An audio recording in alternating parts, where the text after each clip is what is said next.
Merdeka, merdeka. Kita sungguh bersuka cita karena hari ini kita merayakan hari kemerdekaan kita.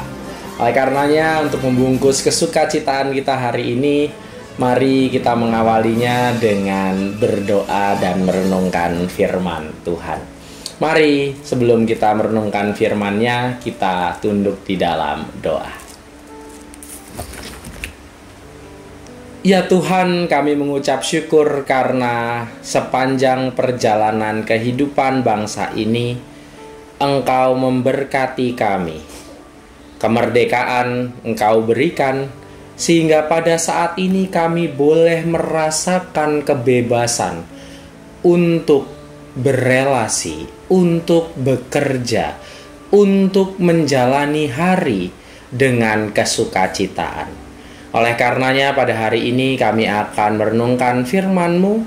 Biarlah Tuhan sendiri yang melengkapi kebahagiaan kami dengan sabda Tuhan. Kami menyerahkan sukacita kami hari ini hanya di dalam nama Tuhan kami, Yesus Kristus. Amin. Bapak, Ibu, dan saudara-saudari yang dikasihi Tuhan, bacaan kita hari ini diambil dari Injil Yohanes pasal keempat, ayat 7 sampai dengan 10. Injil Yohanes pasal 4, ayat 7 sampai dengan 10. Datanglah seorang perempuan Samaria hendak menimba air. Kata Yesus kepadanya, "Berilah aku minum."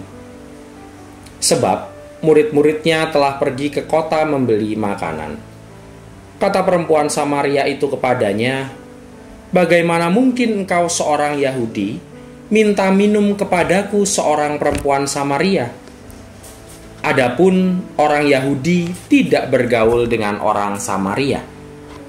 Jawab Yesus kepadanya, "Jikalau engkau tahu tentang karunia Allah dan siapa Dia yang berkata kepadamu, 'Berilah aku minum,' niscaya engkau telah meminta kepadanya, dan Ia telah memberikan kepadamu air hidup."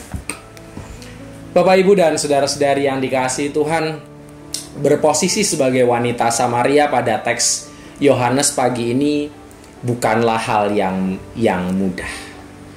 Stigma negatif yang diterimanya berlapis-lapis.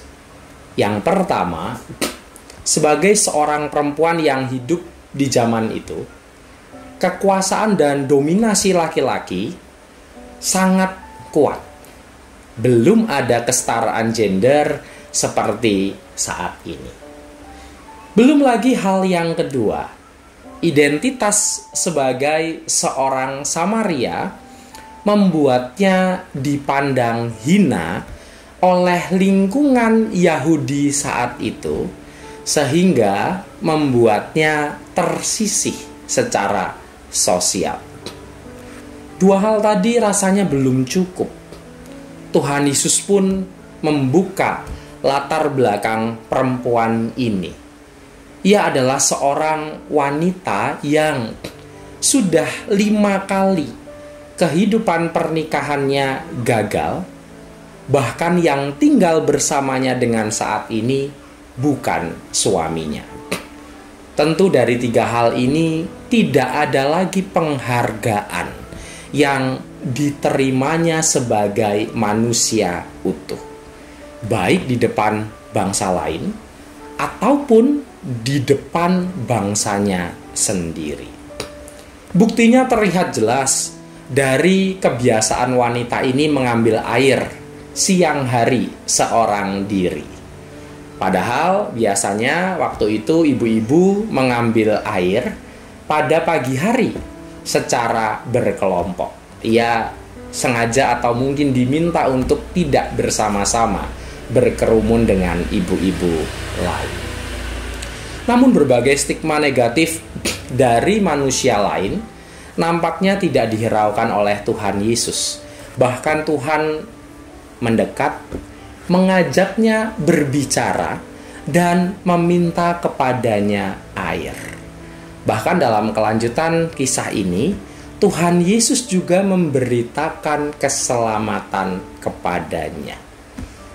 Penerimaan yang dilakukan oleh Tuhan Yesus mencairkan kebekuan hati dari perempuan tersebut. Perempuan tersebut kini telah dimerdekakan. Ia yang tadinya tidak berharga, terikat dengan berbagai hal yang negatif, kini setelah disapa oleh Tuhan menjadi manusia yang utuh. Ini menjadi sangat jelas untuk kita rayakan ketika hari ini kita menghayati ulang tahun kemerdekaan Republik ini. Kemerdekaan yang telah berlangsung sekian lama nyatanya menyisakan berbagai diskriminasi antar sesama bangsa.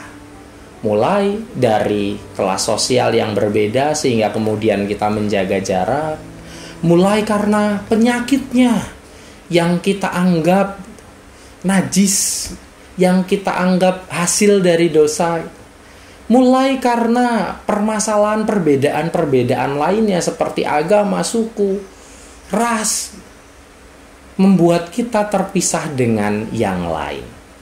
Kemerdekaan yang diperoleh wanita itu berasal dari kesediaan Tuhan Yesus untuk menyapa dan memberikan kehangatan kepada wanita yang tersisih itu.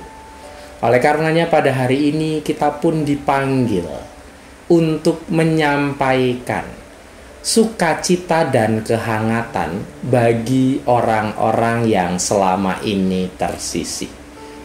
Berikan kehangatan bagi mereka yang selama ini kita pandang sebelah mata. Berikan keramahan bagi mereka yang selama ini disisihkan karena berbeda. Marilah kita mengikuti teladan Yesus yang memberikan kehangatan yang memerdekakan bagi saudara-saudara kita. Selamat menghayati kemerdekaan Republik Indonesia. Selamat mengikuti teladan Kristus yang menyapa dan memerdekakan. Amin. Mari kita tutup di dalam doa.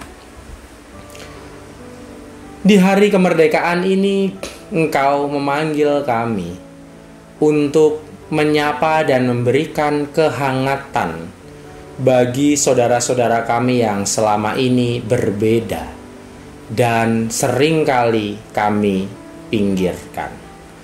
Ada banyak alasan yang membuat kami menjaga jarak dengan saudara-saudara kami, baik karena sikap mereka, baik karena perbedaan yang ada, baik karena peristiwa masa lalu yang menyakitkan. Namun hari ini, lewat pengampunan, lewat keramah tamahan, lewat kesediaan kami untuk menyapa, biarlah Tuhan memakai kami untuk memerdekakan mereka, sehingga mereka pun merasakan sentuhan kasih yang kami berikan karena kami berupaya mengikuti teladan-Mu. Jadilah kehendak-Mu atas hidup kami, dan biarlah kami semakin serupa dengan-Mu. Jikalau pagi hari ini kami akan merayakan kemerdekaan, entah itu di kantor, entah itu di tempat pendidikan kami, ataupun di lingkungan kami, biarlah sukacita dan kehangatan boleh kami bagikan di semua tempat, sehingga kami boleh merasakan anugerah kemerdekaan ini dan menindakkan pelepasan dan pembebasan bagi orang-orang yang tertawan hatinya. Kami menyerahkan hari ini hanya di dalam karya dan perlindungan Tuhan kami Yesus Kristus. Amin.